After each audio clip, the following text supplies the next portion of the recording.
जब महाराष्ट्र में हिंदी बोला जाता है तो वहाँ पे मार हो जाता है।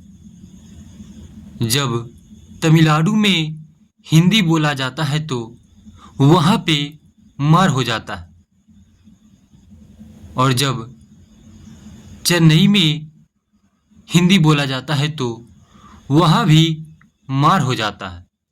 बट यही बात जब गुजरात में होता है, यही इंसिडेंट जब गुजरात में होता है, यानी कोई हिंदी भाषी गुजरात में जाकर हिंदी भाषा बोलता है तो वहाँ पे मार नहीं होता है। जी हाँ, बट ऐसा क्यों? क्या हिंदी लैंग्वेज ही इस देश को तोड़ेगा? जी हाँ, क्या हिंदी लैंग्वेज ही इस देश को तोड़ देगा, चकनाचूर कर देगा, अलग थलग कर देगा? जी हाँ, क्योंकि मैं रिसेंटली नेपाल के पीएम केपी शर्मा ओली का एक बयान सुना, जिसमें वो कह रहे थे कि जो हमारे प्रभु श्री राम जी हैं वो उनके यहाँ यानी नेपाल में जन्मे थे।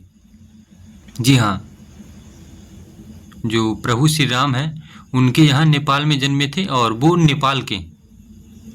और वो ऐसा इसलिए कहते हैं कि जो रामायण लिखे हैं वाल्मीकि जी, और उनके ही किताब में ऐसा लिखा हुआ है। जी हाँ, बट हम हिंदुस्तान वासी को पता है कि राम जी हैं जो भारत के हैं। बट हम तो भैया भाषा विवाद में लड़ रहे हैं, तो अपने इतिहास को भूल जाते हैं। और अपना इतिहास है जो दूसरे लोग अपने साथ जोड़ लेते हैं, इसमें क्या ही फर्क पड़ेगा?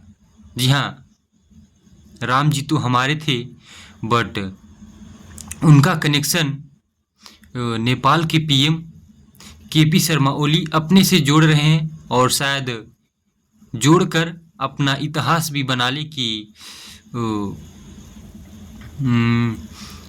श्री राम प्रभु उनके ही नेपाल में जन्मे थे और पूरा रामायण उनके ही देश में हुआ था। जी हाँ, भारत नाम का और हिंदुस्तान नाम का कोई देश ही नहीं था। जी हाँ, अयोध्या नाम का कोई जगह ही नहीं था। और जो इतिहास है प्रभु श्री राम से भारत का, वो सब तो हम लोग भूल ही चुके हैं, क्योंकि हम तो भाषा विवाद में लगे हुए हैं।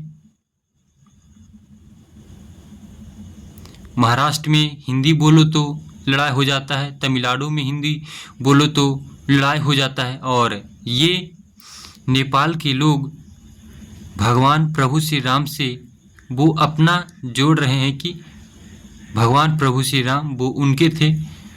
तो मुझे तो नहीं समझ में आता है कि आखिर वो क्यों लोग, आखिर कौन है वो लोग जो अपने प्रभु श्री राम से अपनी इतिहास जोड़ने की बात करते हैं। जी हाँ, आखिर कौन है वो लोग? हम तो नहीं जानते हैं कि प्रभु श्री राम कौन थे। आप जानते हैं? क्योंकि हम तो भाषा विवाद में लड़ रहे हैं, झगड़ रहे हैं, धर्म विवाद में लड़ रहे हैं, झगड़ रहे हैं।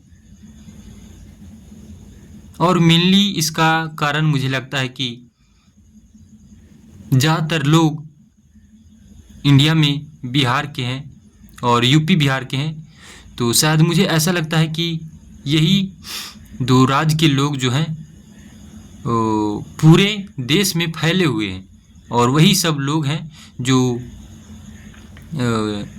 तमिलनाडु, चेन्नई, मुंबई, महाराष्ट्र और सभी लोग सभी जगह पे हैं। तो मेनली इनका ही हिंदी बोलना अन्य राज्य के लोगों को भाता नहीं है। जी हाँ, और इसी वजह से भाषा विवाद का जो खेल चल रहा है वो लगातार अभी चल रहा है।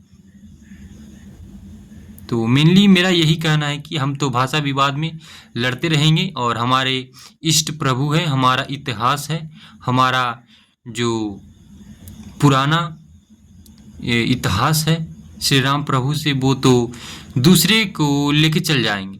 जी हाँ, दूसरे देश के लोग अपने से जोड़ लेंगे, क्योंकि हम तो लड़ने में यहाँ तो व्यस्त हैं। तो मुझे तो नहीं लगता कि ये देश अब एक रह पाएगा, क्योंकि पंजाब अपना देश मांगता है, तमिलनाडु कहता है कि हमारी जीडीपी बेस्ट है, हम ही पूरे देश को खिला रहे हैं और हमसे ही देश तरक्की पे जा रहा है, और पूरा जो साउथ वाला स्टेट है पूरा यही कहता है। जी हाँ, कि हम ही जो है पूरे देश को चला रहे हैं और हम ही से ये देश विकसित करेगा। और मुझे थोड़ा बहुत ऐसा लगता भी है, बट देश है यानी पूरा राज्य है, पूरा राज्य से देश चलता है, या फिर ईस्ट वेस्ट साउथ नॉर्थ से नहीं, बल्कि देश है जो पूरा राज्य से चलता है, ईस्ट वेस्ट और नॉर्थ वाले राज्य से नहीं, पूरा देश ओनली फॉर पूरा स्टेट से चलता है। जी हाँ, बट हमें क्या ही फर्क पड़ता है, हम तो भाषा विवाद में लड़ते रहेंगे और हमारे इतिहास को चुराने वाले लोग तो चुरा कर लेकर चल ही जाएंगे। बट हमें फर्क ही क्या पड़ता है, फर्क ही क्या पड़ता है।